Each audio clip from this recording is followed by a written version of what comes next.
자꾸 하게 되는 것 같습니다. 제가 윤일기 의원님 이제 사법 입원제도 법안을 전번에 검토해가지고 의견서도 올렸는데요. 의원님 말씀대로 사법부가 인권 보호의 그 어떤 보루로서 사람의 인신구금을 이제 절차적으로 이렇게 좀 규제하는 것은 정말 필요한 일이라고 생각하지만 그 법안의 내용에는 그 대안들이 없거든요. 왜냐하면 내가 입원 말고 다른 걸 선택할 수 있는 대안이 대한민국 사회에 있어야 되는데 그게 없다고 하는데도 아니, 계속 입원 제도만 가지고 아니, 논의하시고 그거는 변호사님 예. 그거는 조금 예. 오해하시는데요.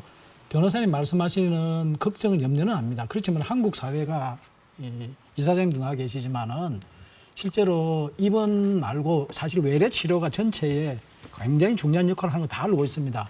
그런데 외래 치료가 할 수 있는 충분한 능력이 지금 우리 제도적으로도 불비하기도 하고 또 중간 단계 제도들이 거의 마련이 안 돼 있어서 그렇습니다. 그래서 실제로 보면은 왜 입원 환자가 많아지냐면은 실제로 우리나라에 입원하려는 경향성도 굉장히 우리나라 많은 나라이기도 하고 두 번째는 보호자들이 환자를 감당을 못해서 퇴원을 잘 안 합니다.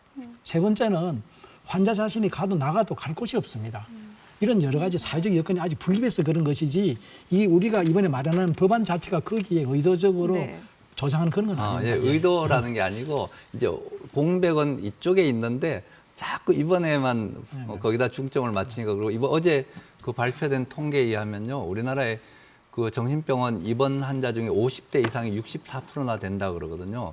제가 2000년대 초반부터 이 정신병원 입원 심사를 담당했는데 그 당시에 입원된 20대, 30대 이런 분들이 나이 먹어가지고 50대가 되고 전에는 부모님이 살아있을 때는 부모님이 그래도 걱정해가지고 데려 집에 나오기도 하지만 부모님 돌아가시면 형제들은 못 돌보거든요. 그럼 그분들은 계속 죽을 때까지 정신병원에 있어야 되는데 그러니까 입원 일수 통계가 우리나라가 2016년도에 1인당 중간 일수가 한 300일이 되고 또 2017년도에 이제 220일로 떨어졌더라고요. 근데 미국은 7일 미만이거든요. 그러니까 그 미국의 환자는 어떤 누가 병원에 할 겁니까? 예? 그 환자들은요, 그 10,000명 내지 20,000명이 예. 나오지를 못합니다. 아니 근데 이제 미국에 갔더니 어떤 그 뭐 급성기 병원이 있는데 거기 원장님이 그러는 거예요. 23시간 입원하고 내보내는 게 자기네들 목표라는 아니, 거거든요. 그거는- 안 그러면 지역 사회에서 이분들 삶이 유지가 안 되고 가족 관계가 유지가 안 되기 때문에 그러니까 그거는 사실은 변호사님, 치료 그거는 기능이 안 되는 그 거죠. 내용은 우리 오늘 토론하고 조금 다릅니다. 그건 아니면 우리가 제도를 완벽했을 때 그건 당연히 그리 돌아갑니다. 그런데 그거는